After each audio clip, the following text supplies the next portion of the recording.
One of the biggest problems that ASEAN political security community has, even until today, is about preventing the external powers from competing or bringing their competition into this part of the world.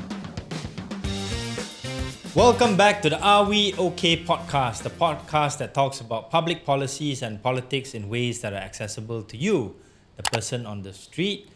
This is the first episode for the new year, for 2025. And I am Dr. Bota or Dr. OKM. Together with me is Mr. Money Peter. And we have a special guest today, all the way formerly from Wisma Putra, and now himself a podcaster, Dato Dr. Ilango Karuppannan, who is the former Malaysian High Commissioner to Singapore, among his many other duties as a member of the Wisma Putra Diplomatic Corps. Welcome to this podcast, Dato Doctor. Thank you very much, Dr. Ong, Peter. For this first episode for the new year, I thought that it would be interesting and also instructive for us to have a frank and open conversation with Dr. Ilango over Malaysia's chairmanship of ASEAN. Since it only happens once every 10 years, it's done on a rotation basis, and also on some other foreign policy issues under the Madani government. But before we go into the sort of like more substantive issues of foreign policy and also Malaysia's chairmanship of ASEAN, maybe a bit of introduction. Thank you very much. First of all, let me thank both of you for inviting me to this show. I must say that Peter is a real role model to me because I've been watching his videos for a very, very long time. And you, Dr. Ong, came in another role model as well. So I'm extremely happy to be here with, among people that I admire highly in the... Glad you could be with us today. So as about myself, right? I was born in Malacca, raised in Port Dickson. So after my primary school, I was taken into the first batch of the boarding school known as Sekolah Menengah Sains in Negeri Sembilan, so which is in the boondocks in Kuala Pilai those days, So okay. I was over there. So I finished my studies there, went on to UKM. So you did SPM and then STPM there as well? Yeah, HSC. Those days, Yeah. LCE, MC, HSC, you're still... You were at UKM, what were you studying at UKM? I was initially offered medicine and science together. First 2 weeks in the second year, I spent about 2 weeks in the medical faculty. But then they had another interview. They say, okay, we have to reduce the number of students, basically non-Malays in the faculty. So that then I was asked to go back to the science faculty and continue my studies over there. And the time UKM just started only, this is the 80s. 81. Okay, so you were batch number 2 or 3, yeah? No, actually batch number 10 already at the time. 72 was the first batch. Oh, okay. Yeah. Right. Okay. I thought it was end of... They started very small, They were in Pantai Baru, like a college and everything. So you would have been a different kind of doctor if, let's say, you continued there. I could have been a very different type of doctor. It's the real kind of doctor. So the first 2 years was at Pantai Baru University, and then second 2 years was in Bangi. So I ended up doing biochemistry. So I graduated with a biochemistry degree, and then I did my master's there because my supervisor had a lot of money from Porim, and my specialization was palm oil. Okay, And Porim, yes. Yeah. So after my degree, master's, then I thought I should get a job in Porim. Then I went over there. The DG at the time was also a professor of mine. He was very kind enough to say, Ilango, sorry, we have plenty of openings, but we can't offer it to you for a certain reason. So then I thought I should forget about it here and just go on overseas, and like many Malaysians are doing today, Right. Go overseas and try my luck over there. But along the way, somehow I had applied to the civil service. I just forgot all about it. And then on the 31st of December in 1986, there was a letter saying that you have been chosen to join the PTD. Come and join for 1 year training in Intan from 1987. So I ended up doing my training in Intan for 1 whole year. Along the way, of course, in Intan, they observe you, they see who's suitable for what kind of field, etc. So I had expressed interest to join the foreign ministry. So I was interviewed by another ambassador from the foreign service, and I found myself being selected to join the foreign service. So my life had become from one direction all the way and finally ended up in diplomacy. So by then I joined, I was in the ASEAN division first. So that was the early days of ASEAN, so I am quite familiar with ASEAN those days. So for context, where was the Wisma Putra office at that time? That was in, Jalan next to Dewan Bahasa Pustaka today. There's an old building which is now called IDFR, which is the training arm of Wisma Putra actually. That used to be Tunku Abdul Rahman's official residence, which is why it's known as Wisma Putra. Putra comes from his... okay. So the house, they broke it down, they made it into an office building, and we were occupying 3 blocks in that place. And IFDR is the Institute of Foreign and Diplomatic Relations Training Facility. So that's considered to be Wisma Putra's training arm today. But lots of fond memories over there because, we are young people, we worked all night long those days without the aid of laptops and computers, And at that time, KL was still the capital. KL was still the capital. Putrajaya, Correct. It was really fun. So then I was selected to go and do my master's in ASEAN. After a short while, they sent me to Paris to study French, to do master's and as well in France, and to do and to study the language. So I went off to Paris. Did you have a choice in whether or not to go to France? I had a choice, but then I thought, since I'm here, I might as well try it, and I don't have any other foreign language experience. So I spent 2 years a bit enjoying myself immensely in Paris, first in the southern part of France. The French are fantastic people. They want you to love their wines, they want you to understand the cheese and the culture and everything. So I thoroughly enjoyed myself over there. And then Wisma Putra, after I graduated, I came back. Then they sent me to Germany, Bonn. Wow. So the TKSU said, well, you can go to Germany and practice your French. That was rather funny. Go to Germany, practice your French. All right. I think he must have been joking, because the openings were just in Bonn. It was not Berlin that time, Bonn, because it's still that time was still West Germany. Still West Germany. So I spent 4 years over there. And then I got a bombshell of a notice asking me to go to Conakry, open a new embassy. Oh, wow, okay. Dr. Mahathir, he was very active in foreign policy. He had gone all around the world, opening new embassies, right? So I was one of those selected to go and open a new embassy in West Africa, and because it's a French-speaking country, by the way. So I went over there and started the embassy. But that was one of the most interesting experiences because Conakry was the only country that was relatively stable. We were concurrently accredited to Liberia, Sierra Leone, Guinea-Bissau. All 3 were at war. And Ivory Coast, which was sort of rumbling at that time, So I was there, and then we had peacekeepers in Sierra Leone. Just about a year after I arrived, one day I got a call from the TKSU, who's now Tan Sri Halim Ali, who at that time was still Dato. He called me and said, Ilan, 3 of our peacekeepers have been kidnapped by the rebels. Can you go and rescue them? Yes, go. We need someone to go and negotiate and get them released. The Panglima Angkatan Tentera had been breathing down the neck of the TKSU that night, saying that, look, the Russians have already gone and got their people released. Malaysia, we need to do it. So he called me over in the middle of the night, and then I said, okay, Tan Sri, look, but I've been reporting to you already that this is getting a little bit dicey. I won't be able to go and travel to Freetown directly because it's quite useless, because we know the Charles Taylor, who's in Liberia, who's the mastermind of all these rebels here. So we need to negotiate directly with Charles Taylor, not with the Sierra Leone rebels. So he asked me, how do you propose to do it? So I said, I can't even travel to Monrovia because there's no flights. War. No flights are available. Only UN helicopters or UN flights. But UN will refuse to take you as a civilian, but they'll take you if you're a military. Civilian, you need insurance because they are not insured. Right. Military, well, because your service requires you to fly, you can that's it, So I said, we have to negotiate on the phone. I would do the negotiating on the phone with Charles Taylor, but I need this letter from Dr. Mahathir. I draft you this letter, get it signed by him, send it back to me, and I'll send it to Charles Taylor and I'll talk. Right. So that's how I started the negotiation, talked with him. So Charles Taylor said, sorry, no, we don't have any Malaysians among the people that were kidnapped. By the way, for your information, they kidnapped about 28 Indians, a few Kenyans, and a few other people. All these were UN peacekeepers, right? The UN, it was called UNAMSIL. UN mission in Sierra Leone. Yeah. Right. 3 of them were Malaysians. So they said, no, there are no Malaysians. But the problem is because they cannot recognize Malaysians. And the 2 other Malays also were dark. They also look like Indians as well, From the African perspective, they really cannot tell the difference between... That's even right. 3 of us, they can't tell the difference. Correct. They asked for anything in return? Yeah. He said, look, we want you... Malaysia is a very important country. We want you to invest.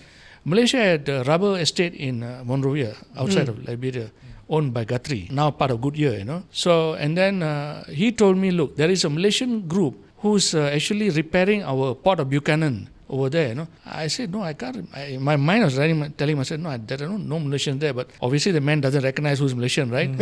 So I thought maybe I should just take the chance to say, yeah, there are Malaysians there, doing that. And if you release these people, we'll be... Goodwill. We'll be more interested to do this kind of thing once peace comes to your country. So he said, it will take 5 days for them to release. I called Dr.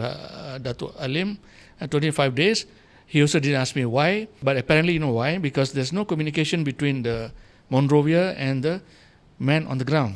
The rebels. Rebels. So you have to pass a message on to a guy, Right. and the guy has to run all the way and pass the my. messages all the way down, So it takes about 5 days for the message to get down to where the guys are being held. So then they were released. They were taken by a military helicopter at the border of Liberia and Guinea and let loose. I'm still trying to get in touch with Major Ganesh, who was one of those who actually was kidnapped. He wrote a book. I want to interview him on my podcast. I'm still not able to do it. I hope if he's listening to this podcast, I hope he'll reach out to me and then His that name would be again, exciting. Major Ganesh. Major Ganesh. Ganesh. Okay. So Guinea turned out to be a very interesting time, and there were a lot of other things because we were also there to help them plant rice, raise chicken and all these things. The country is the second largest bauxite producer in the world. Okay. Do we still have an embassy in Guinea? We still have an embassy there. They produce what you call diamonds. And Daim had a bank over there. So Daim's modus operandi was basically to go follow up wherever we opened up embassies to open up banks. So he was doing very well. The banks were doing fantastic. They were all cash business. But it was an exciting time because, this I have to take another day to talk about this, about the experience, about teaching them about, this rice and all these things. But it was also a learning experience for me as a young diplomat. From there, then I came back. I spent 6 years in policy planning, which is why I have actually an eagle view about Malaysian foreign policy that I see. very, very few people in the Wiswaputra will have this experience. It's only at the level of ministers and PM who will have this level of exposure. Because foreign policy planning, Wiswaputra looks at all the big things where the people that we serve are the KSU, minister and PM. So I travel with them hundreds of times to all the summits and everything. So I know where our foreign policy is, how it works and how it looks. So I've got a deep understanding. From there, they sent me to Washington, D.C. as There's high profile posting. very high profile. The KSU was happy with my performance. He thought I could handle it. So I was there at the rank of minister. Minister is just one rank below ambassador. And my ambassador retired after 1 year, and they couldn't replace, and I had to be there as acting ambassador for the rest, about 2 years. So when Obama was elected, I had to represent Malaysia for the inauguration because only ambassadors and chargé d'affaires are invited.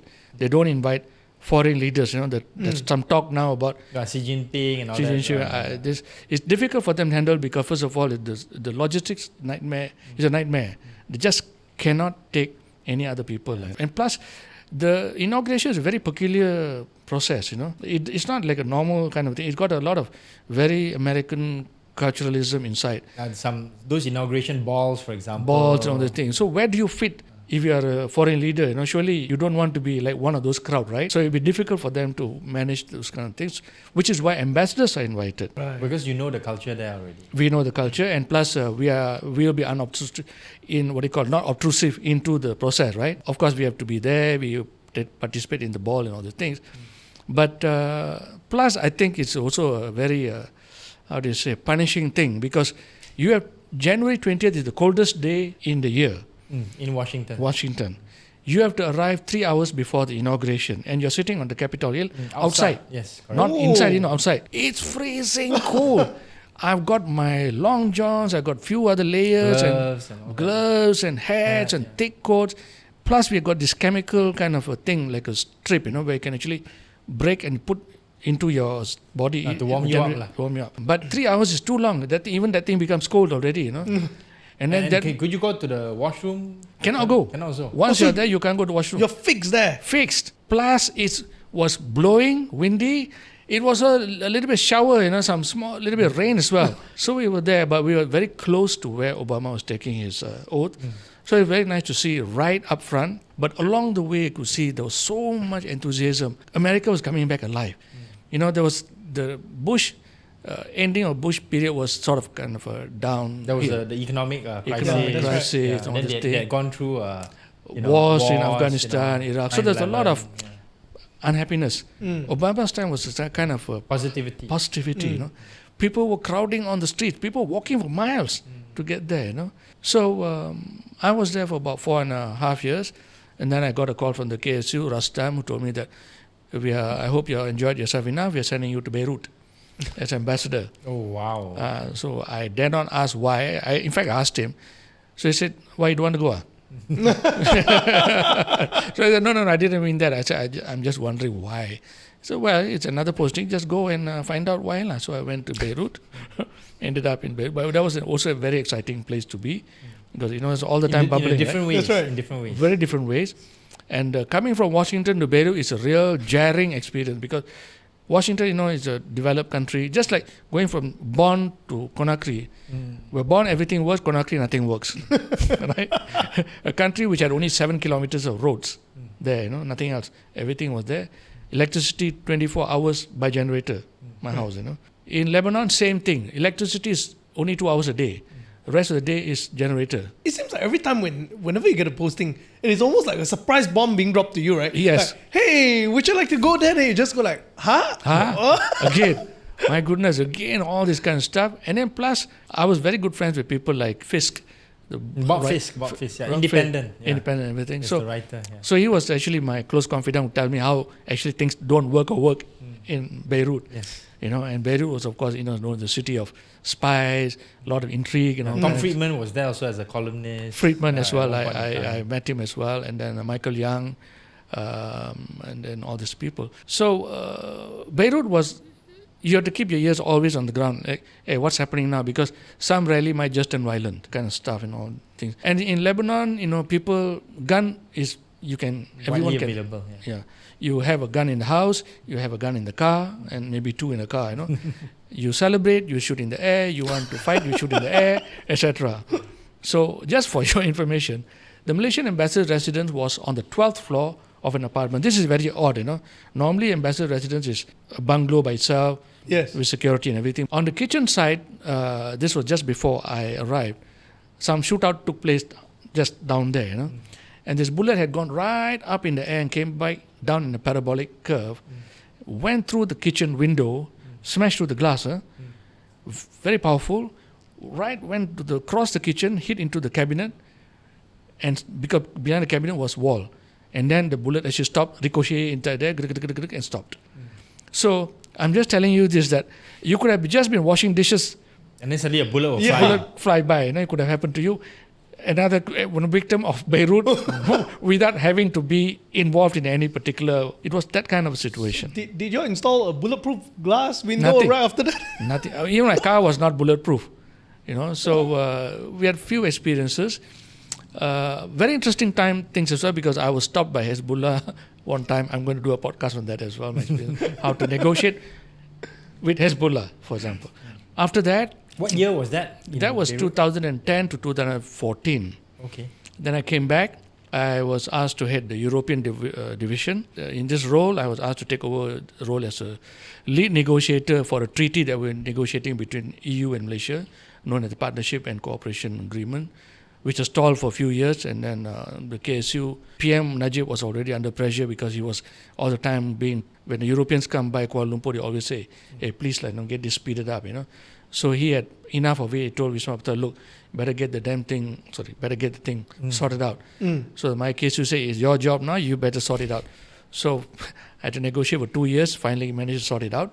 But along the way, another interesting thing happened. MA17 got shot down. So I was asked to represent Malaysia in this group called the Joint Investigation Team between Australia, Netherlands, EU and us. The job was to find out who actually shot it. Yeah. And to bring the person to justice. Along the way, it was quite clear that the other European countries, they just wanted to go after Russia. Mr. Putin in particular, which was a tall order. I mean, you can't go after the head of a state as a person in charge. I mean, responsible, right? I mean, it has to be someone on the ground who gave the orders to shoot. Yeah. So, but then they wouldn't listen to us because we argue, we are not interested in going after the head of the Russian government. We are only interested in getting to know who is the person who actually gave the orders to shoot. But eventually, before that thing was ended, Anif Aman decided that I should go to Singapore as High Commissioner, and it was at the height of a very difficult time. One MDB process was etc. going on. So thankfully I wasn't there for long, 2 years, came back, and then I had a chance to see Dr. Mahathir. Dr. Mahathir told me, look, I'm going to send you over to Mampu to head a department called the Public Sector Reform, because this is a promise that this government had made. This is after 2018. After 2018. So I ended up in Mampu, and I spent the last 3 years of my career in Mampu. But last half year of it was spent at home because COVID had come and we had all got to work from home. So a career that started with France ended up with sitting at home for 6 months. But also very challenging because the civil service was unsure how to deal with the new players. Yeah, the new dynamics and all that kind of stuff. And you yourself were there. Yes, I was there. I was in government 1 minute and then out of government next. So thanks so much for this very rich history. Love to talk to you more about your rich experience in many of the countries that you serve. Since we're here to talk about ASEAN, we'll come back to ASEAN, but we'll take a short break now, and then we'll come back and then talk about your own entry into the podcast universe with Diplomatify, and then we'll take it on from there. I'll be right back. Welcome back to part 2 of this Are We Okay podcast, the first podcast for this new year with our special guest, Dato Dr. Ilango Karuppannan, who was the former Malaysian High Commissioner to Singapore and also ambassador to many other countries. A long time in the diplomatic service. A total of how many years? 33 years. 33 years.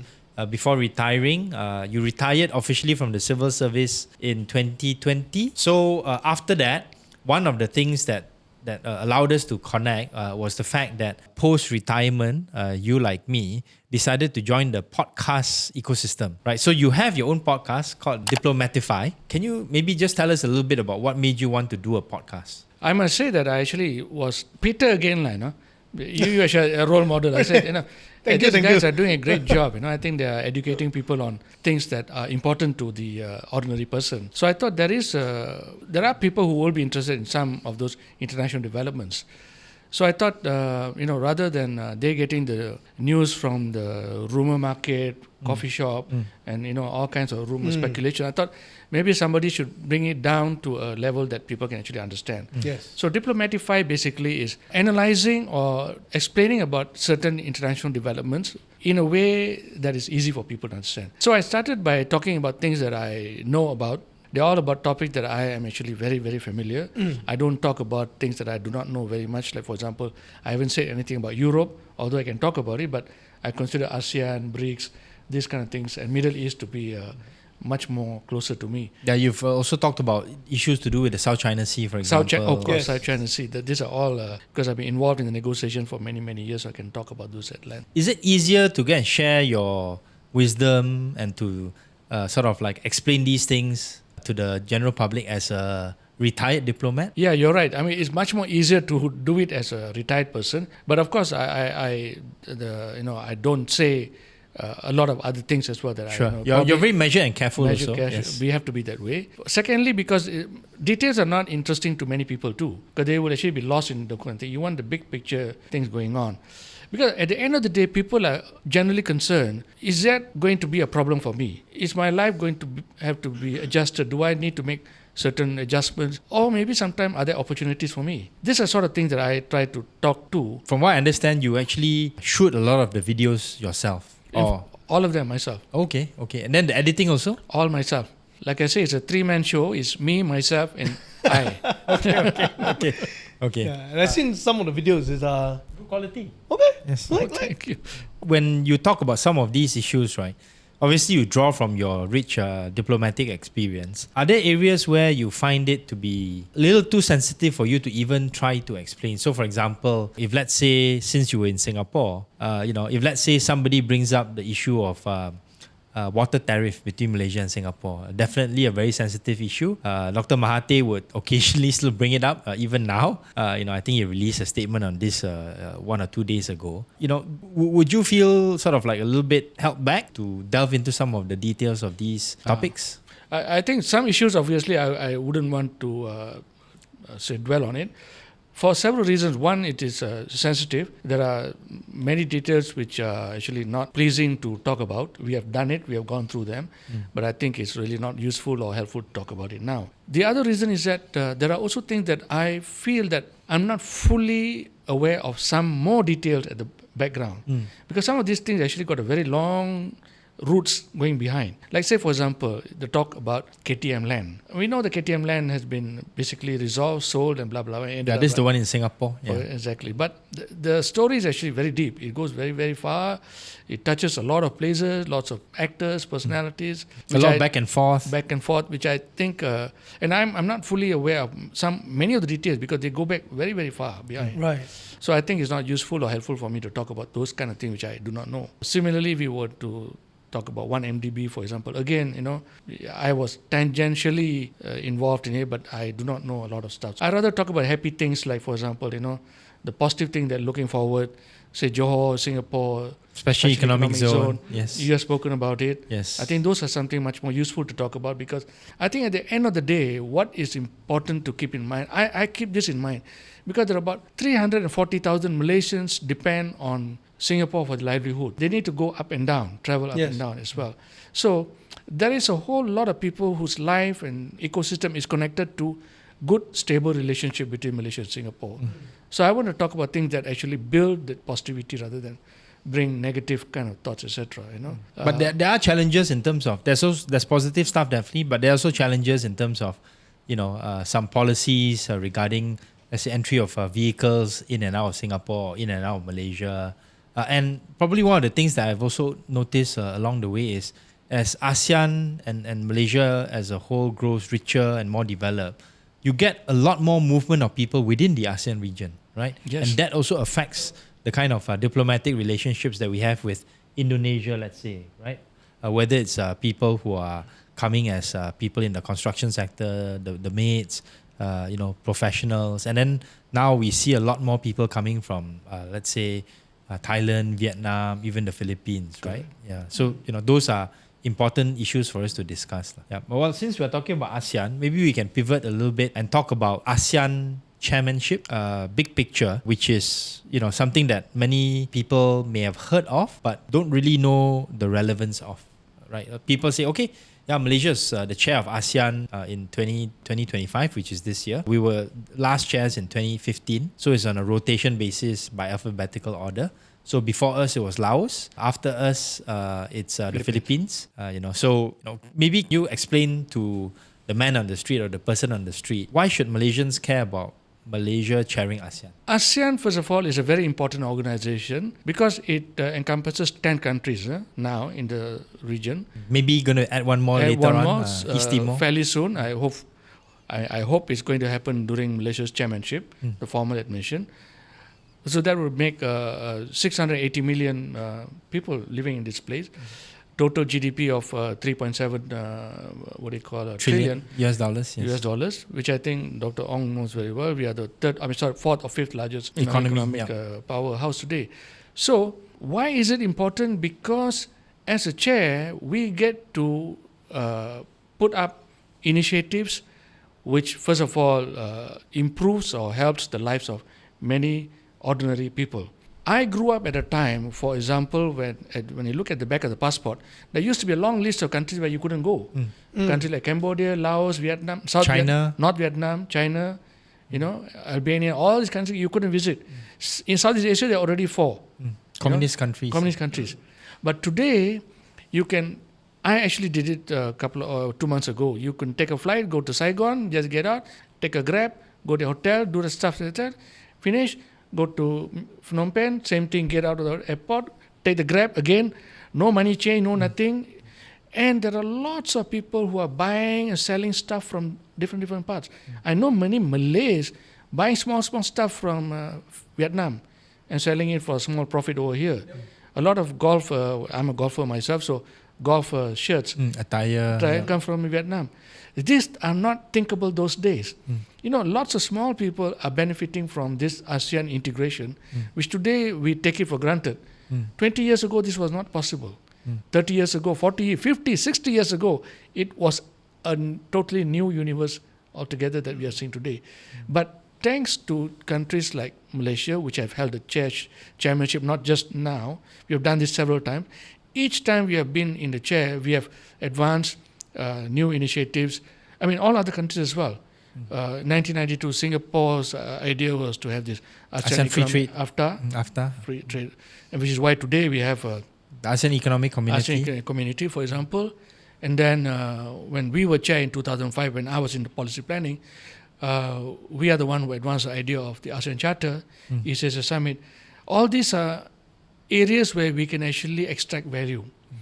New values can be brought to the public. People can get things done. I mean, they can get to move things together, work together, buy, sell together. You mentioned Singapore, Malaysia today. It's a role model for ASEAN, actually. This connectivity, the people, ease of movement today. It's actually a role model for the rest of the ASEAN to follow. Same thing that's happening between Thailand and Malaysia. So slowly, and if you look at the summit documents, what is happening over there is that each chairmanship is trying to hack away at the little bit of block that now remains in allowing full mobility of goods, services, capital, and people. Ultimately, we think that when this happens, it's much more beneficial for everybody. So taking over the chairmanship is a great thing because we get to drive. It's also a time, naturally for every country, because you are the one we're going to lead it. You might as well see what is it that your own country needs and how can it actually do better, for example, by integrating further into the ASEAN. So there is a vested interest because there's a national interest as well, but it's because we are empowering the whole region. If we were to put it into your perspective, you were saying that every time we have this ASEAN chairmanship and all these different initiatives are chipping away little blocks from a wall that allow ASEAN to gain its fullest potential. Now, maybe in your words, you can describe to us, right? What do you see if all these blocks are chipped away? What is that ideal ASEAN look like, and how does it benefit the people of Malaysia or people who are living in ASEAN? Simplest level, say for example, people can visit, move around freely without visa. Now itself, you can visit without visa for 1 month. So that is one advantage because first, people can move around, they can trade, they can live, work, learn from each other. That's one thing. There's some advantages there, for example. Number two, on the economic side, even when you look at ASEAN, when it started, in 1976, when Malaysia was the chair at that time, there was an early summit, second time, we started what is known as AIGV. There's large integrated big economic projects. The idea was, can we all pool resources together and set up mega projects which we can all benefit from? In 1976, agriculture was still a very important part. We needed a lot of potash, a lot of urea and all that kind of stuff. So Malaysia and Indonesia, we set up plants, urea plants. So these were the early parts of the economic integration where we thought we can actually pool together resources. But along the way, we realized that it's not very easy because then the issue was who's going to manage, how we are going to move is a problem. Secondly, we have already produced it here. How do we move it across the border? Because you got customs, check, tariff. Different tariffs. So then we thought, we got to move further up. We have to go into what is known as preferential trading arrangements, PTA, next stage. Then we thought, this one means that we, for a certain list of products, we chip away the tariffs. Yes. Remove the non-tariff barriers and tariffs so that you can move easily. At least the important things. Then we looked around and said, this is not important, not enough yet. We got to do more, which is why AFTA came along. Then we chip away even more. That means to say now default, basically you're going to zero tariff, maybe with some exclusion lists which are very important for your national security. Then we found, that's still not enough. We need to move further up towards ASEAN Economic Community. Now the highest point where you can reach over here is a customs union. Like the EU, for example. EU. But we are still too far from being a customs union because the level of development in the region is still very disparate. But customs union means where you have common customs tariff everywhere. Goods can move freely up and down. For this to happen, the other members must have also moved to a certain level of development. Must equalize their level of development. So this is where ASEAN is now at. They're trying to raise the the gap between the developed and the non-developed the less developed. So there's an initiative called the Initiative for ASEAN Integration. It's been going on for the last 15, 20 years now. But as you can see, Singapore, $58,000 I think GDP. Laos is 1,000 something. Can you imagine the gap is so big? Yeah. You know? Yes. You got to do a lot more. Yeah, to you bring this- in East Timor, Timor-Leste, then the gap would be even Even bigger. bigger. even more. Plus, you've got a landlocked country as well, Laos, Yes. who's got another set of special problems as well. So we are actually chipping away at all these things, putting little by little, little by little. But at the end of the day, when I look at it from the 1967 when we started, a lot has happened. People have benefited immensely from this transformation that ASEAN has been doing. But when we look at it from, say, 1 year to 1 year, you probably don't see it very much. You know? Yeah, and if I were to reference a prominent diplomat and also author Kishore Mahbubani, he has written a book about ASEAN to talk about how ASEAN is the success story that nobody talks about because we actually don't shout it out enough. We don't showcase some of the achievements within ASEAN enough. And if you think about some of the achievements we've had, we've managed to bring some countries out of conflict, in our own ASEAN way, bring them to a path of greater normalization. I think that's what we're trying to do with East Timor. But of course, there are other challenges within ASEAN, namely Myanmar, which we'll talk about later as well. One of the issues that Prime Minister Anwar Ibrahim has highlighted that he wants to look at and focus on. Maybe just to also complete the picture a little bit more, I think what people don't realize is that because of AFTA, because of the ASEAN Economic Community, that built the framework with regards to the FTAs that we've had. The free trade agreements that ASEAN has had with Australia, New Zealand, with Korea, with China, with Japan, and some of these coming together into fruition to build or to conclude the Regional Comprehensive Economic Partnership, or RCEP, which has been ongoing and also has been entered into force, I think, for about 2 or 3 years already. So these kind of things actually take a long time before things really get going, and then people see the benefit of this kind of integrated trade and supply chain, which may end up being very important as more and more companies come to ASEAN to take advantage of the regional supply chain because of tariffs against China and all that kind of stuff. I was thinking of also part of a follow-up question to what you said just now and also to what I asked, right? Is that, do you think in the near future we'll be able to see that there's going to be a more convenient talent migration? Because one of the things that we have been noticing over the past many years, every time when we talk about talent migration, people coming into Malaysia from ASEAN region, generally we are talking about low-skill jobs. But if you look at a country like European Union, right, the opportunity widens because I can be a graduate from, say, a smaller country and I go to Germany and work. Or go to London to Yeah, work or go to London and work. when And the UK was still in the EU. that's right. So, and in Malaysia case, recently I'm also starting to see a little bit more, like we see Indonesian graduates who are working in a local Malaysian company, or Vietnam, and everywhere else. And same thing for Malaysian businesses.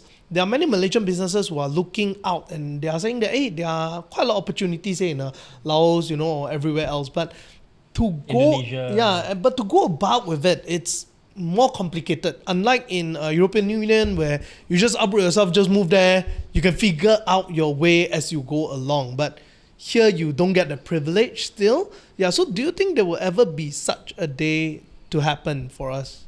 Yeah, in fact, I think the building blocks have already been put in place, but I think this is a very important thing that you have just raised. I think more has to be put in place before you actually can have structured way of attracting talent into this region.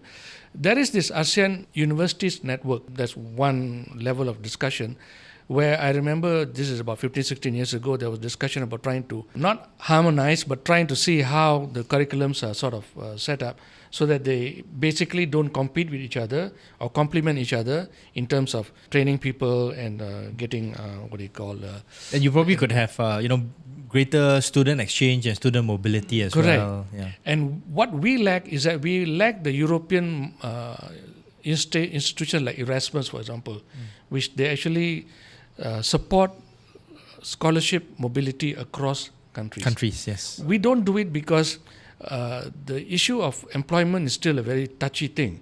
There's a lot of unemployment in countries like even Indonesia, Malaysia too. for example. Yeah, so everybody's still grappling with their domestic issues because these are all very touchy things for the leadership at home. But I think it is something that we should not ignore, and I hope is being thought about, because you see, if countries like Malaysia, we are trying to position ourselves as this the second wave of the chip making kind of thing. These are all high level education, high skill, high skill kind high of thing. technology Yeah. kind of industries. Yes. So we need to be living in an ecosystem where actually it attracts people to come in, live, learn, study, That's use, right. apply, etc. Right? So I think it's not fully there yet, but some thinking has gone on. But this is what the chairmanship should look at. Yeah, so a few responses to that. I think if let's say the Johor Singapore Special Economic Zone can show some modalities in terms of making it easier for people to move from Johor to Singapore and vice versa, including having more interesting job structures or frameworks where you can get employed in Singapore but live in Malaysia.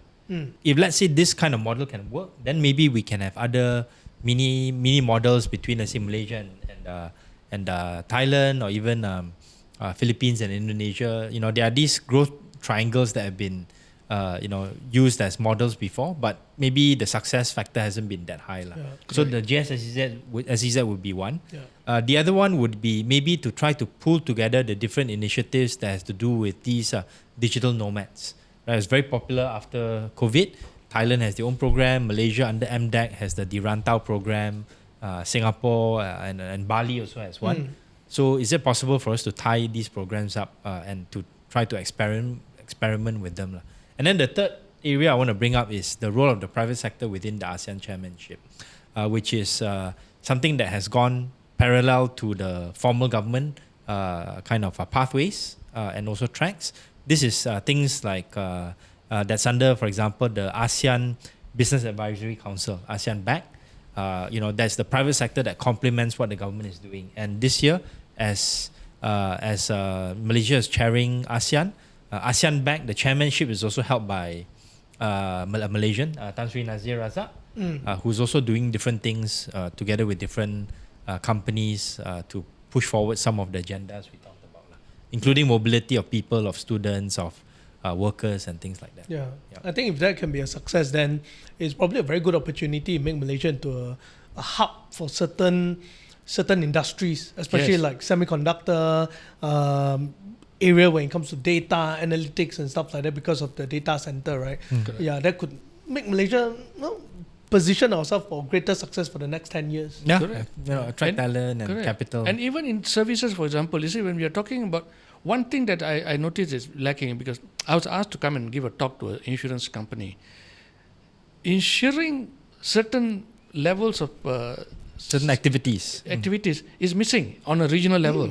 Most of them are national level. Let's say, for example, cybersecurity is a major threat. The region loses about $300 billion to hacking and cyber stolen crimes. data. There are no insurance products that looks at it holistically. Malaysia could take the lead, for example. I mean, if you are an industry man, you might want to think about, can we roll out regional products that supports, facilitates, helps more industries to. Usually the Singaporeans will be ahead, in terms of these kinds of services. So, but as chair, maybe it's something that we can look into at a more deeper level. Could be. And since you brought up the cybersecurity, one issue that ASEAN has been pushing forward quite a bit is the Digital Economic Framework Agreement, DEFA. It started, if I'm not mistaken, sometime in 2022 or 23. And then it's supposed to be concluding in 2025, right? So one of the things that you mentioned just now is, advancing the notion of e-payments and e-wallets around the region, right? So that companies like Grab and others can, facilitate better, cross-country e-commerce activities, right? So, any thoughts on something like that since you brought up the digital economy issues? Yes, I mean, because one of the things that the countries in the region want to do is that they want to reduce the dependency on what you call currency fluctuation due to the exchange rate with dollar, etc. So one of the decisions is to use your common currencies, right? So these things, I suppose, is part of it can be further intensified. I don't know whether it is taking place at all levels. I don't know really on the granular level. I'm not sure how it actually is taking place. But I think it is something that has to be looked into and further promoted. See, one of the things that I'm always concerned about when I talk about ASEAN, it is so elitist that only people like you, I, and a few other people can actually fully understand. Even us, we don't even fully understand ourselves because there's so many things going on. ASEAN has about 1,000 meetings in a year. 1,000 different types of nomads are meeting all the time, Right. So everybody got their own thing going on, so we do not know fully all these things. But neither does the government actually explain it to the people too, properly. So the ordinary man is actually completely like the Singaporeans who say, blur all the time about what ASEAN is. Yeah, correct. That's true. So only when you mention some sexy things like, oh, we can use common currency, no need to change into, that becomes exciting for people. Oh, maybe common payment system, for payment example. system, maybe that is the kind of thing that we can look about. But yeah, the digital economy framework, I think, is 2025, then supposed to now be looking into revising it further, is one area.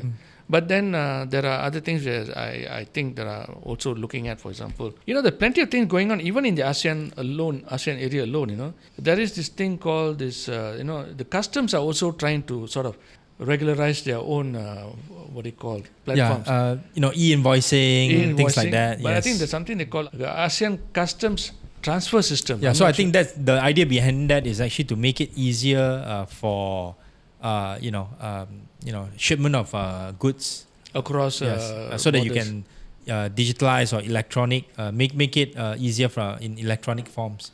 So there's plenty of stuff going on. So I think we talk about, for example, the possibility of an ASEAN grid. For example, some people have talked about it. We are already exporting energy to Singapore. There's Singapore has had intentions of wanting to buy 100 megawatts of power from Laos.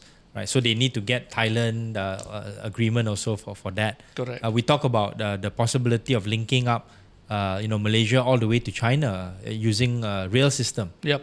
Right. So all these are possibilities in terms of enhancing the ASEAN infrastructure, both physical as well as digital, infrastructure and ecosystem. Maybe we take a break now, and then we come back and talk about some of the nuts and bolts with regards to Malaysia's own positioning strategy and also the themes of inclusivity and sustainability, in the final segment. So be right back after this.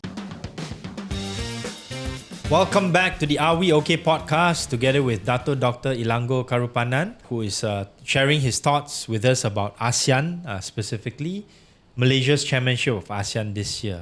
Dr. Ilango, I wanted to sort of zoom in, try to explain to the general public here the difference between the so-called political tracks of ASEAN and also the economic track.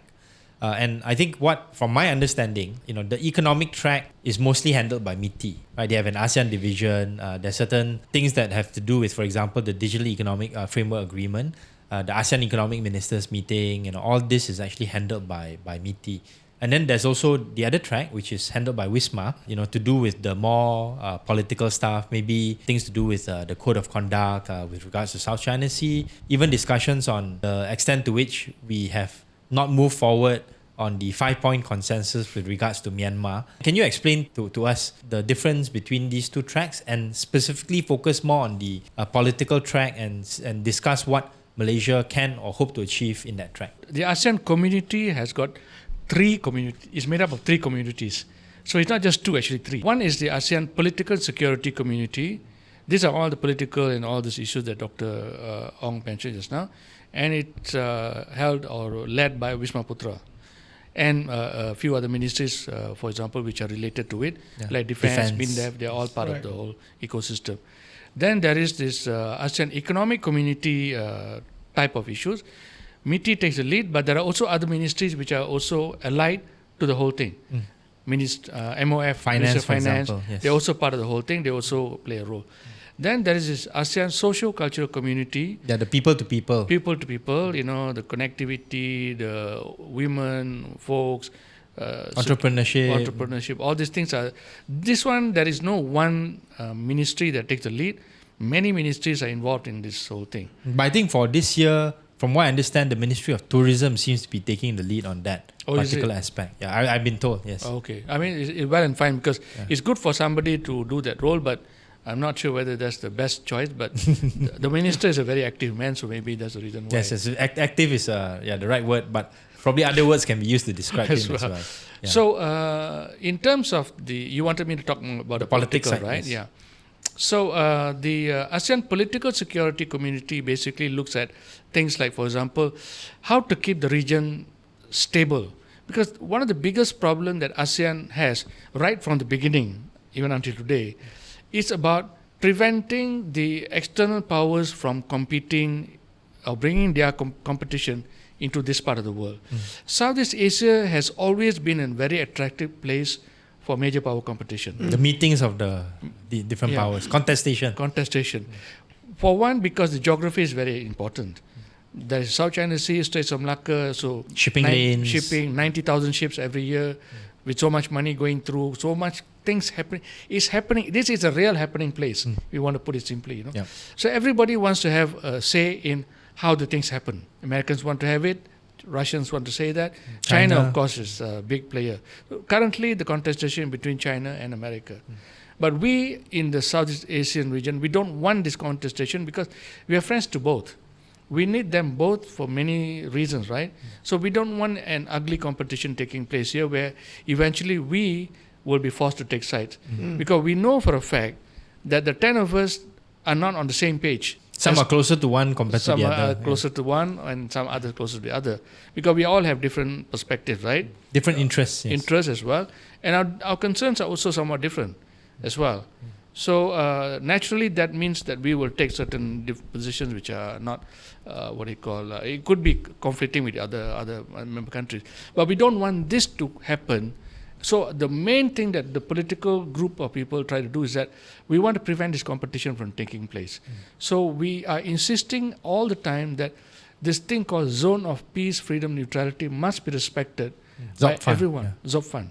Mean to say that leave your fighting here, don't come and kacau us here. Let us be the ones who will decide on how things are going to be run in this part of the world. If South China Sea is a problem, yes, definitely it's a problem, but it should be resolved by us. Don't come inside and tell us how to do it, because that's not a helpful way to do it. So related to this concept, right, Dr. Ilango, would be the concept of ASEAN centrality. Correct. People have talked a lot about it. Do you want to explain a little bit more about ASEAN centrality simply says that ASEAN wants to be the center of how things are done. For example, in the previous time, we used to call it ASEAN the driver's seat. Apart from ZOFAN, we have something called the Treaty of Amity and Cooperation, and we also have the Southeast Asian Nuclear Weapons Free Trade Zone, and we have a few other subsidiary kind of agreements which actually regulates how countries should behave with one another. We have, for example, with China, we know that we have certain agreement that they will not do certain things, we will not do certain things, we have to abide by certain kind of norms. Same thing that we have with other powers as well. So when ASEAN says it wants to be, ASEAN talks about centrality, it says that it positions itself right in the middle here. Everything must happen with ASEAN's consent. ASEAN must be the one having the say. ASEAN is the one that actually at the end of the day, the final arbiter of how things should happen. But, you know, ASEAN is a set of countries which don't have huge military powers, right? So we can insist on being central to this structure or architecture. But what is more important is that the other major powers, they actually respect us. They, by and large, they respect ASEAN's stance, simply because ASEAN has proven itself that it is capable. This is what Kishore Mahbubani has been saying. For 60 years, we have kept this region peaceful. Absence of war is not because it didn't happen. It happened. It did not happen because we actually stood in the way. We took a proactive stance. So the rest of the world, they actually can see, you know, when you monetize the peace that we have brought, it's immense, you know. Look at the amount of destruction that's taken place in, say, Ukraine or what's happening in the Middle East. Trillions and trillions of dollars have gone through war, which could have been also the case if something happened here. But nobody says that about ASEAN, right? Because they say, you know, you got it peaceful because you are peaceful. No, it's not true. We worked very hard at it. So I think America, China, the rest of the major powers, they respect this.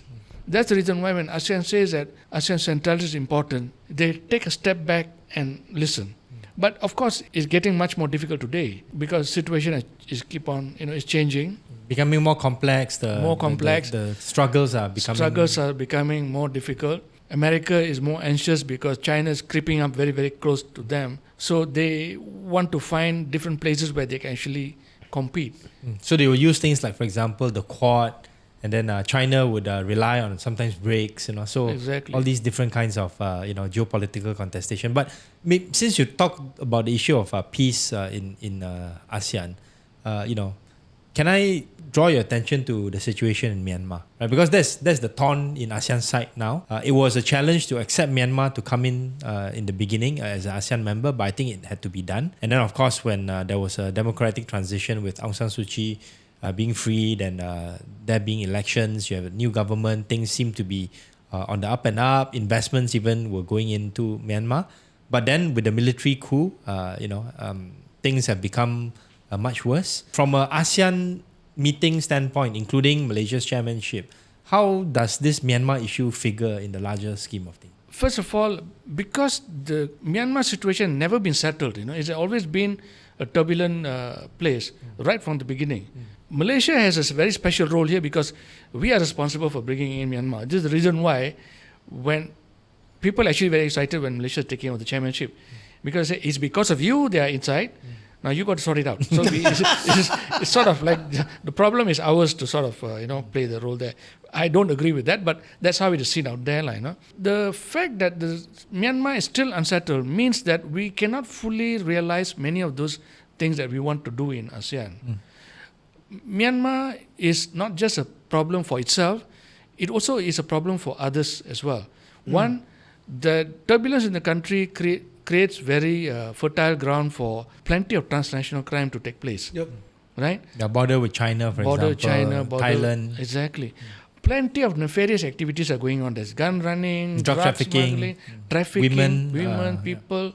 All kinds of things are going on there, And this puts ASEAN in a very difficult spot because it is coming through here and it will have to find its way out through ASEAN channels to get out. From Myanmar, it has to go through some of the ASEAN countries, right? Yep. Whether it's physical or even financial. Yep. So it also means that, when there will be people with nefarious ideas in our own countries as well, members, who will facilitate all these things happening. So it's a problem. So ASEAN cannot fully stand head and shoulders high with others when you have this problem which is still unresolved. So it is our responsibility to solve it. And ASEAN has said it to the rest of the world, look, this problem is our problem. It's not for others to come in and solve. But the problem is actually a very large problem. Because it requires the cooperation of the junta over there. And that is, I think, the situation where ASEAN is finding itself, because ASEAN is bound by certain rules, which is, like, for example, consensus. Non-interference, These are very important. It's not, everybody's academics sometimes say that we should get rid of this so that you can actually deal with them easily. But actually, it's not easy. Not easy. Because we also don't want this problem, because we don't want others to interfere in our affairs as well, for many reasons. So it is actually a thing that actually helps us to keep us together. We are not fighting with each other because of non-interference. We are not fighting with each other because of these norms of observing norms. So we want Myanmar to understand this and regulate itself. But the problem is the self-regulation is not really working so long. Yeah, it doesn't seem to be working. And, how realistic is it for Malaysia as chair of ASEAN this year to be able to try to, I'm not saying solve the problem, but be able to push the agenda forward in terms of at least getting some of the stakeholders to the bargaining or to the discussion table, have some track 2 diplomacy kind of activities. What is your view? I think the basic problem with Myanmar is that the way we approach it. It is chairmanship-centric approach. It is a very weak approach. I mean, I hope I can say this, but if you were sitting in Yangon or Naypyidaw, for example, you know that, okay, this talk is going to last 1 year only.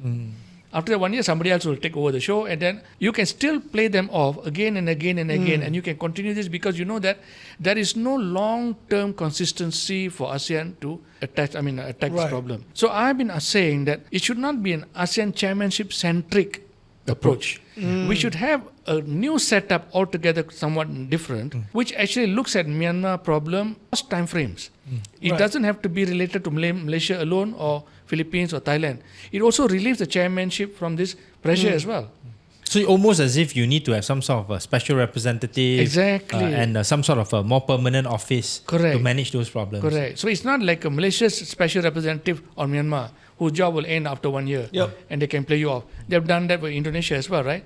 But if there can be an ASEAN special representative for Myanmar, who is something like analogous to the kind of special representative that the UN SecGen has, Yeah. who remains in power place for 5 years, maybe renewed for another 5 years or whatever it is, someone who has got the confidence of all the member states, also the confidence of the junta, who can actually go and talk across periods of time. So this is what I have articulated, I've said in my podcast and whenever I'm asked to come and talk in groups of meetings. But I don't know whether anything has So let me happened. throw this at you, Dr. Ilango. Since our Prime Minister Anwar Ibrahim has appointed former Thai Prime Minister Thaksin as his special advisor, do you think that he would be able to play this role in terms of trying to engage with Myanmar? Do you think he's seen as an honest broker in this scheme of things? I think Dato Sri Anwar, his instinct is right in one sense because Thailand is the key to the problem. Okay, yes. We need Thailand's help to sort this thing out. You want to explain a little bit more about why that's the case? Because the junta generals and Thai generals, they have got very strong connection. They communicate with each other. There's a lot of goings and froings between them. And the Thais are actually much more of what you call, because of the religious factor and all this kind of stuff, And also geographical. geography as well, they are a much more trusted interlocutor for the Myanmar side. So we need to work with the Thais to sort of facilitate some of this goings on. There's a lot of businesses which are also established and run by people from Myanmar with the tacit support of Thailand, etc. I mean, I don't want to go into many details kind of stuff, but they play a role. We need to have them. We are too far away from the locus of the problem, right? And in that context, would Thaksin be a suitable person? This is where the issue is. I am not so sure myself because I know Thaksin, of course, is an influential person, but I'm not sure whether this idea of a special advisor in this form is a useful thing to do.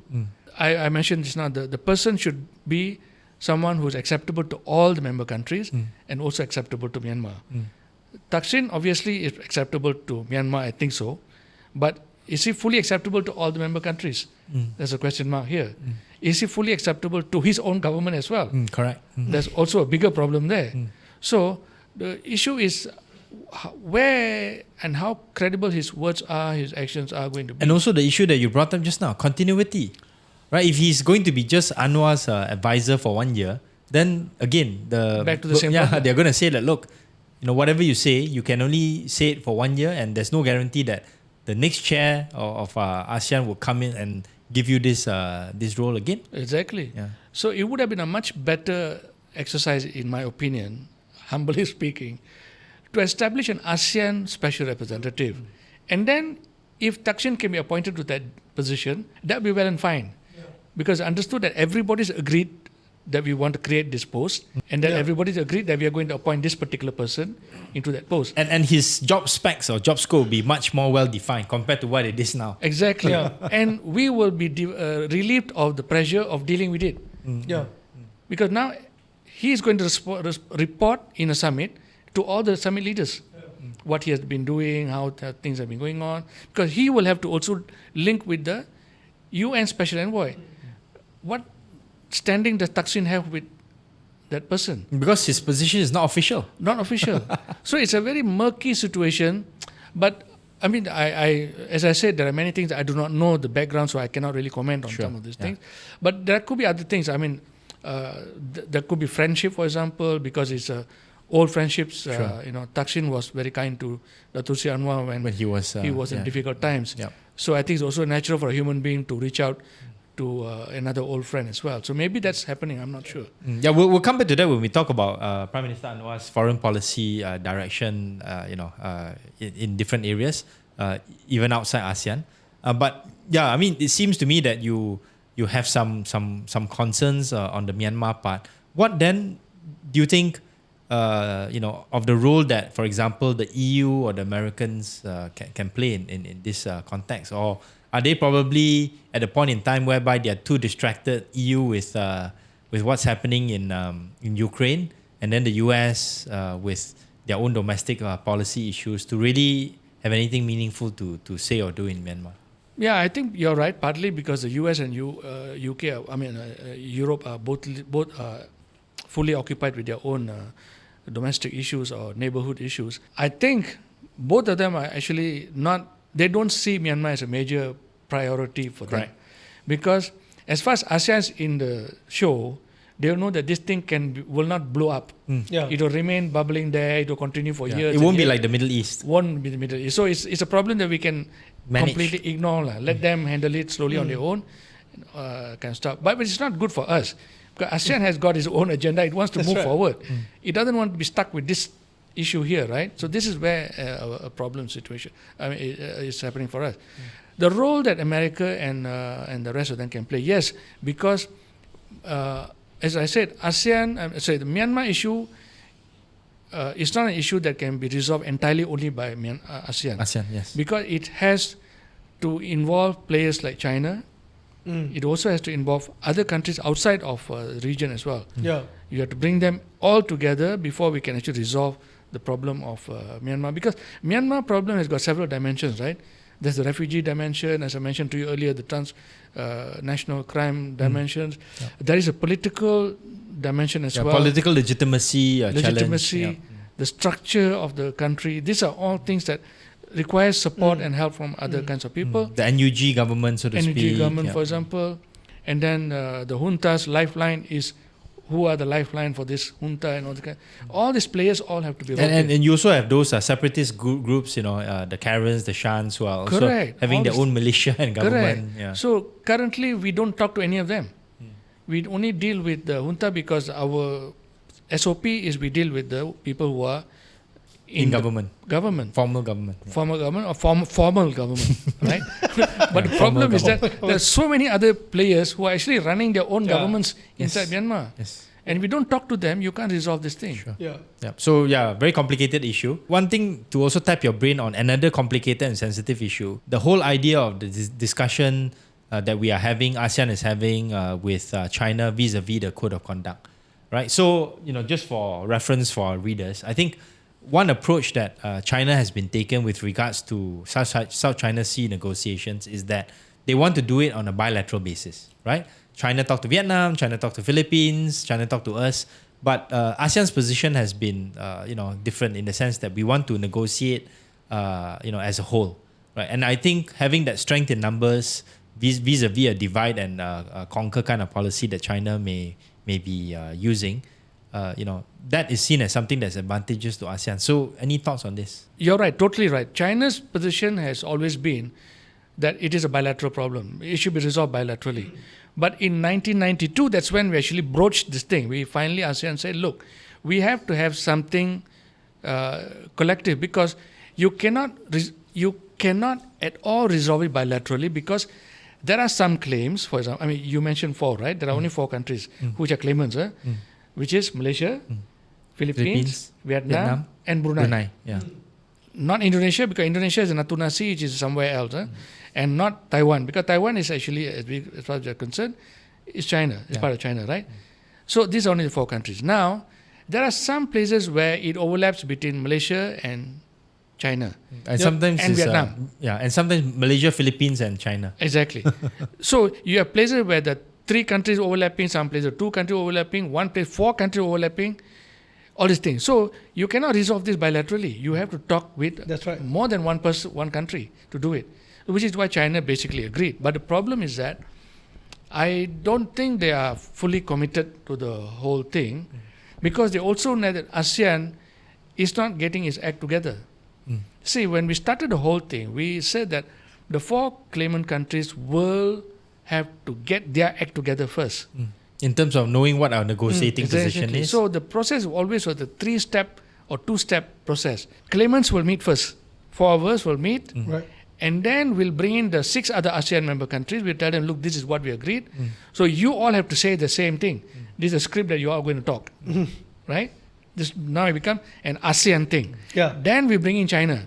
So when ASEAN-China talks, it is actually the claimant state which should have also sorted out the position, which is now taken over by ASEAN, because sometimes the chair is not the claimant state. Indonesia, for example, chairing time, they have to take what we have said. They cannot go and put their own story and pictures and all things, You have to follow what we say. That's how it... But the problem is that between the 4 claimant states, somewhere along the way, I think trust and confidence sort of started to erode. They stopped doing this thing on their own. Philippines felt that we were not fully on the same page as they were, because every country has their own particular perspective, right? And we are maybe not supporting Philippines in some of their sort of like clashes. Yeah, because for example, when we said that we are going to talk with China, the first position that all of us took was that nobody will use aggressive measures. No using of any grey tactics, or grey tactics mean that instead of using military vessels, you use Coast Guard, you use big fishing vessels, to go there and threaten, water cannons. These are all they call grey tactics. Right. Not military. So because under military means UNCLOS will kick in, is declaration of war, all kinds of things will follow. So we say, no, none of this should take place. But Philippines has a different perspective, because you must remember, Philippines, a lot of people depend on fishing for livelihood. Yes. More than us. Vietnam also, but I think a lot in Philippines. So a lot of them are threatened by this thing, because a lot of the shoals are where they actually take their livelihood. Many of them diving there, looking for pearl, all that kind of stuff. So small people's livelihood is all messed up because of this. So Philippines has got a lot of pressure. Domestic political pressure. Pressing matter for them. So it's more pressing in Philippines than, say, for example, us. Because for us, it's the prospecting of oil near the, what they call, Luconia shoals. But these people, I have got problem with the Scarborough Shoal, first Thomas Shoal, second Thomas Shoal, and all the kind of... But Vietnam, on the other hand, has also problem with China. But Vietnam has got a different experience with China. Yeah, because of the wars and things they like fought wars before. They are actually tough people as well. So they have a different language. So Philippines sees itself as a vulnerable partner, and it needs support of others. But I think they probably felt that we were not fully supportive of them. That's the reason why they went on their own doing what they've done. They've taken up to the International Court of Arbitration in 2016 to actually formally declare that this 9-dash line is illegal, which naturally happened. Now that has made China annoyed, because China's idea was that don't go doing this kind of stuff. So now we have actually, in a way, a little bit messed up already. So actually the whole process is probably quite tough to see a way forward that it's can... tough. Yeah. It requires, because Malaysia too, I think we have lost a little bit of credibility as well. Because when we were supposed to play a better role, I think we abdicated the role. Okay. You want to explain a little bit more? Because you see, I think, for example, when we're talking about threat between China and Philippines, I think Malaysia must also take the side of Philippines. Within the spirit of ASEAN. Community or spirit of ASEAN. We cannot just simply say, no, we are not going to talk about this, because suddenly then the question is, hey, where is this ASEAN? I thought you're supposed to back me up. Where do you go? Exactly. So I think we should have found a language where we should have prioritized ASEAN's unity first. At the same time, not saying that we are looking at China as an enemy. Threat. But China is important to us. So I don't think we actually... I could be wrong. I hope I'm not going to be flamed for this later on. But I think we probably could have played it. One way in which I think some people in the Philippines ecosystem may have responded is by leaking this so-called letter from China, written in Mandarin, that was sent to our embassy in Beijing to say that they are protesting against some of the Malaysian activities on some of the shows that we are claiming. Right. So they're saying basically now you thought you're safe, now you also are. Yes, correct. That's the Philippines way of saying that you should have been on this boat together with us. Right. Okay. Any other questions to do with ASEAN that you want to ask? Now, ASEAN, many of the countries has also decided to partner or either application towards BRICS, right? And China is a big player here in a sense. And with Trump being more isolationist kind of policy kind of guy, and with this whole US-China trade war thing, how do you think Trump's administration will respond to ASEAN in his term of being a president? Will there be a chance of us being together slapped with a bunch of tariffs? Will he take aggressive stance? And at this point, our Prime Minister definitely seems to be a bit more in favor of being much more independent, while at the same time showing signs of closeness towards both Russia and China more freely, right? How do you think we should navigate these waters, and how would this affect us? I think it's a very important question you have raised, I think in this particular sense, I think we should take India as a role model. India is also a member in BRICS as well. What we should completely avoid, and I think this is what Trump has a problem with. Trump has a problem if BRICS wants to go into active de-dollarization. Yeah. Currently, what's happening is that de-dollarization taking place irrespective. Yeah, is doing it very quietly. Quietly, and it's happening naturally. Countries deciding to buy and sell on their own currency is actually a form of de-dollarization, but it's not an active thing. But BRICS has not officially moved in that direction of actively trying to promote a non-use of dollar. As long as we are in that direction, I think we are on the safer ground. China too has said, and Russia too has said, that US dollar is very important. The trade using US dollar has to be also protected. They don't want to come to a situation where they want to completely... I think that's more true of China. I think because of the war in Ukraine, for Russia, they've been left with not that much choice.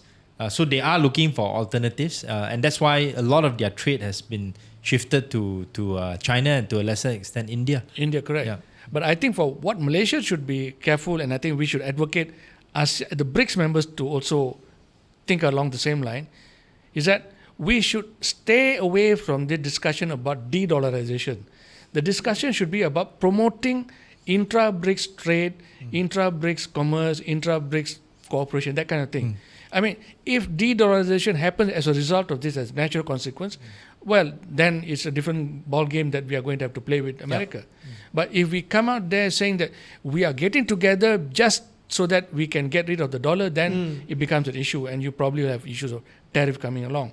So I think our pronouncements when we talk about BRICS is important for the PM and the ministers to be careful, that we emphasize the economic cooperation and the collaboration, that getting more value out of this. I think that's what MITI has been trying to do. But I think what causes me some concern and worry is the fact that sometimes Prime Minister Anwar would say things like, I want to establish some sort of Asian monetary fund. And the idea behind that is so that we can trade more in our currencies, with the implicit idea of wanting to de-dollarize. To me, like what you said, I think if it happens naturally and with some kind of government support, but doing it quietly, I don't think there's a problem. But when Trump is there, when you want to do these things in a more explicit way, you are sending this kind of warning signals that you may be putting yourself in the line of fire. Correct. Yeah, I think the trick is the script must be written, read a few times, maybe a few, and then before that's the challenge. Proofread lah. So maybe on this front, since we've gone into BRICS, and that's moved away from ASEAN a bit. I'd like to ask your opinion in terms of Prime Minister Anwar's own larger foreign policy strategy, and I think in a way he is undertaking foreign policy in a way that's I think much more aggressive than even Dr. Mahathir in Mahathir's second term as Prime Minister, because he had a lot more internal issues that he had to manage. This is Dr. Mahathir. Right now, Anwar, he's traveled to so many different countries, wanting to project himself in a much more proactive manner. And also making certain policy announcements along the way, like wanting to join BRICS, applying to join BRICS, being seen to be a little bit maybe closer to China. You have this award of the second 5G network and things of that nature. How do you see Anwar's sort of like a balancing act in his foreign policy strategy? Yeah, I know that you have written a very interesting article, the unbalanced balancing. Yeah, unbalanced balancing act. Which I think in some fashion explains the dilemma faced here. No, I think Dato Sri Anwar's situation is I look at him as almost like a second Dr. Mahathir in a way. Because I think he served so long under him. I think some of it must have rubbed on to him as well. Okay. So there's a lot of personalization of foreign policy that is being pursued by Anwar. Dr. Mahathir also did the same thing. He took a personal interest in many of those decisions that we do, which is sometimes not the best of thing for a country, because when decisions are made without really fully getting all the feedback from everywhere around, it could be a sort of an issue. Yeah, so one example would be, he got close to quite a lot of the presidents in Africa, for example. Robert Mugabe would be an example. And then, maybe gave certain favors to some of these leaders without thinking about what is the larger country to country or institutional benefits that we could have by getting close to these countries. Yeah, but Dr. Mahathir's biggest issue was, remember, he pronounced this East Asia Economic Grouping, EAEG. Yes. Was a bombshell, Yes. And he said it in the official dinner hosted for the Chinese premier at that time, Li Peng. He came here. He announced it. Wisma Putra was flabbergasted. Nobody had heard about this. And then now you're scrambling. And when he said that, the Americans went really ballistic. This was like it's a direct challenge to the American hegemonic situation in this part of the world. Yeah, and then the Japanese also probably wouldn't be. Of course, had to follow suit with the Americans, Australians, suddenly we found ourselves having a whole lot of people very annoyed and angry, and the Wisma Putra was in a situation where it had to sort of, basically because the Prime Minister said it, then you got to sort of make that happen. So something like that also happened with the issue of BRICS, because also I don't think there's been a talk about it, but thankfully it seems to be a good, in a better situation. We were fortunate in the sense that we had company from other ASEAN countries. Exactly, as well. It's not a very bad, not a challenging thing or controversial thing like EAEG. But the result of this personalized foreign policy means that sometimes you can expect, surprises. Dato Anwar has gone to 38 countries, 38th country here. In some places, I think he has, but I think he's a bit more careful. I think he's quite cautious of the fact that unlike Dr. Mahathir, the country does not have the luxury of money anymore. When Dr. Mahathir was Prime Minister, the country was very rich. You could do a lot of adventure with foreign policy. You can do Antarctica, you can do all kinds of foreign policy adventures, which cost a lot of money, because when you say that, the diplomats have to travel to so many meetings all over the world, talking all kinds of stuff, make sure that this policy matches with that policy so that we are not in contradiction. So everybody got plenty of work to do all the time, But Dato Anwar taken over government which has got 1.5 trillion ringgit worth of debt. So there's really not much of a room for adventure in foreign policy. And he's also like charging private companies to share some of the jet also expenses. Part of it. So I think he has got to use more of his intellect, and so I am saying that he's actually using his sort of personal soft power and the country's soft power, because the country has got a lot of soft power too. Multicultural, stable, sort of still good investment place. Many countries in the world still look up at Malaysia as a good role model. I mean, we have diminished ourselves in some ways over the years through a lot of things, but we are still there, not very bad. So we have some soft power. I think together with his own soft power. Remember, the man has been jailed twice, and then came to power. This is the kind of image that actually is very attractive to a lot of people out there. The comeback kid. Finally made it. So that gives him a certain soft power that he is able to actually articulate or use it well. Plus, he is also a very well-read man, erudite. He speaks well, so knows a lot about philosophy. So he comes out saying the right thing, So I think he's doing it so far. Done it charismatically. Charismatically, If I were to give him a grade, I think somebody asked me, in one of those talks, I said, give him a pass mark, University of Malaya has 70 is pass, Okay. I'll give him at least a 70, So maybe like a B grade kind of thing. B grade, he has to do a bit more to get A, but then we're not bad, At least not as bad as the D grade that Basir gave. But that's for separate matter. That was a separate matter. This foreign policy, so we stick with foreign policy. Any final questions that you want to ask, Dr. Ilango? for me, pretty much to sum it up in maybe just a sentence, right? Maybe can you tell the man in the street, right, more clearly in that sense where how will it benefit their wallet, right? Or how will it benefit their business or their livelihood with a stronger ASEAN? I think ASEAN should find our focus, not only now, but even the years to go, how to make cost of transaction cheaper, so that when the final product arrives at your destination, you would get it at a cheaper level than it would have been elsewhere. Does it mean that you got to remove some tariffs? Does it mean you got to remove some non-tariff barriers?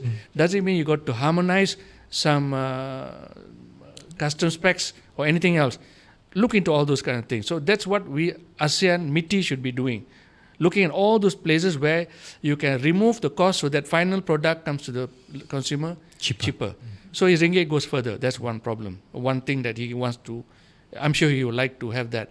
Second is that, can he do business with other countries easily? In ASEAN. In ASEAN.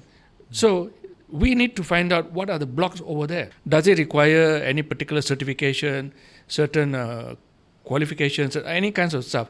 Can we harmonize this kind of things? Can we get rid of some of the documentation which are no longer necessary? For example, to make it easy, for example. That is one thing. Third level is that, is it possible, for example, I'm just thinking, for example, can my children do internship, say, in some important companies, let's say Asia in Thailand, for example. Somebody in Indonesia might want to do that, for example. How can they do it today? Is there in Axiata, one of the banks? Yeah. So I think so long as the governments are thinking about ways that they can make it easy, cheaper, profitable for their people, then I think we're on the right track.